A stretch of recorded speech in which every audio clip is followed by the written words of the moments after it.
Okay, Assalamualaikum warahmatullahi wabarakatuh. Hi, my name is Fahmi, and today my group will be presenting about the chapter volumetric analysis, and the subtopic that we had chosen is titration. Our group consists 4 members, which is Nisrin Hayati, Nur Shahinda, Fazia Suryani, and Muhammad Fahmi Ahmad, which is me. Okay, first of all, what is a titration? Titration is a chemical technique that determines the concentration of a substance by reacting it with a solution of a known concentration. So, how does this technique help us to calculate the concentration?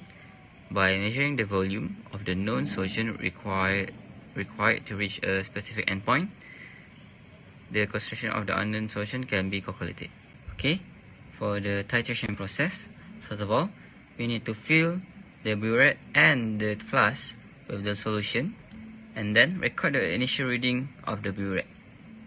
Then, for the second step, we need to turn the stopcock to start the titration and swirl flask continuously and immediately slow the titration when the indicator begins to change color.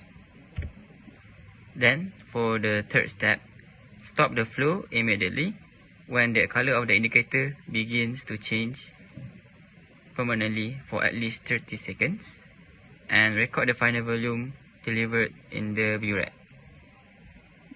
Then, for the final step, repeat the titration steps until at least 2 consistent values are obtained. Hi, Assalamualaikum warahmatullahi wabarakatuh. My name is Nur Shahinda binti Muhammad Razib, and I'll be presenting about the types of titration, which is a direct titration and back titration.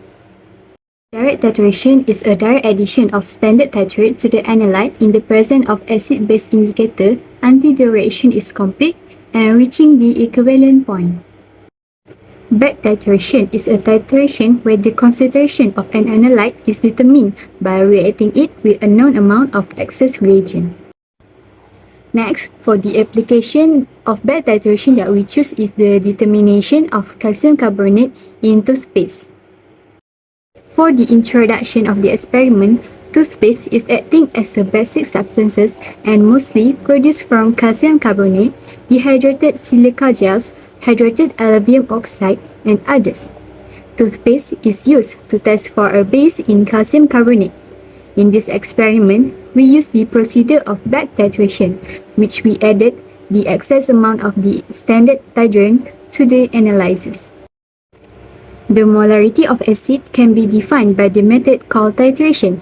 This method is the process that determines the number of a substance by reacting it substance with known amount of another.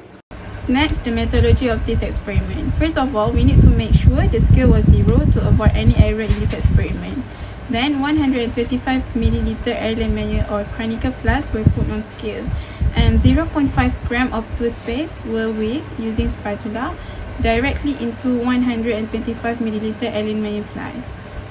And then we need to record the weight value, and using a 10 ml graduated cylinder, 10 ml of H2O, which is distilled water, were added to the toothpaste, and 10 ml volumetric pipette were utilized exactly 10 ml of 0.1 molar hydrochloric acid into toothpaste or water solution. Then stir bar were added, heat and stir for 5 minutes on hot plate. After heated, remove from heat and let it cool down. Then few drops of phenolphthalein indicator were added. The titrant, which is 0.1 molar of sodium hydroxide in burette, was stirring, adding, and make sure to do it slowly.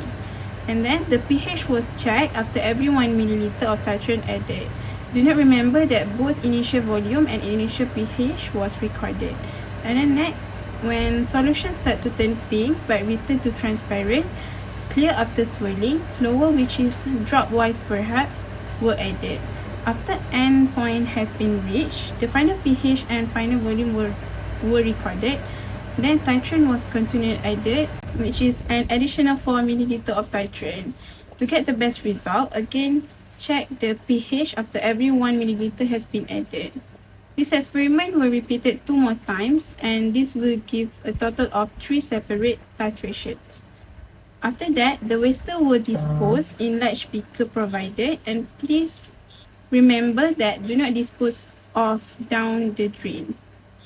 And then lastly, leftover of sodium hydroxide solution will leave in burette after use. Next, for the discussion, this experiment is about using the titration method to find out for the calcium carbonate containing in the toothpaste. It is a chemical analysis process, so the heating method takes a very important role in this method. The purpose of heating was to evaporate or to remove carbon dioxide out from the solution. Moreover, the heating process also helps in increasing the rate of reaction within the solution. The increase in temperature would make the calcium carbonate and hydrochloric acid reacted between each other easier and quicker. Next, we added an acid solution, which is hydrochloric acid, to find out the amount of calcium carbonate contained in the solution. The method was that we mix hydrochloric acid with the toothpaste. The hydrochloric acid will react with the toothpaste. Some of them did and some of them did not react. Then followed by sodium hydroxide, we added sodium hydroxide, which is a basic solution, to titrate with the remaining hydrochloric acid within the toothpaste solution. After they reacted to each other, we will be able to determine an amount of calcium carbonate within the toothpaste by deducted to the amount of sodium hydroxide, which we added the equal amount of hydrochloric acid. At the time we put sodium hydroxide into the solution, we can see that the color of it will slightly change of pinkish color. This is called an endpoint, which is a very important part of the titration method. And as the flask was stirred, it will be a little tough to see it immediately because the color changed so quickly. However, another point which also related to the endpoint of this process, which is as important as the endpoint, is called an equivalent point. This was when both solutions were added in the same amount that will be shown after changing in color. For our group, the solution's color turned to pink at the pH of 7.94 as we added the indicator to the solution. In this case, we used phenolphthalein. Since we did the experiment 3 times because we tried to be accurate with the result, it would be more accurate with 3 samples rather than only 1 sample was tested. So that's why 3 replicates form. In order to obtain most accurate amount of calcium carbonate, we need to average 3 numbers together. That's all for discussion. And finally, for the result, as you can see in the table, the initial volume is 32.52 milliliter and the final volume is 39.5 milliliter. And if we minus the final volume with the initial volume, we will get the total volume, which is 6.95 milliliter for the sample 1. And for the sample 2, we do exactly the same, which the final volume minus the initial volume, and we will get the total volume.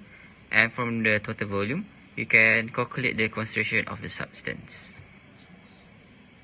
And same goes for sample 3. This is all the references that we use in this video. And that's all from us. Thank you so much for watching.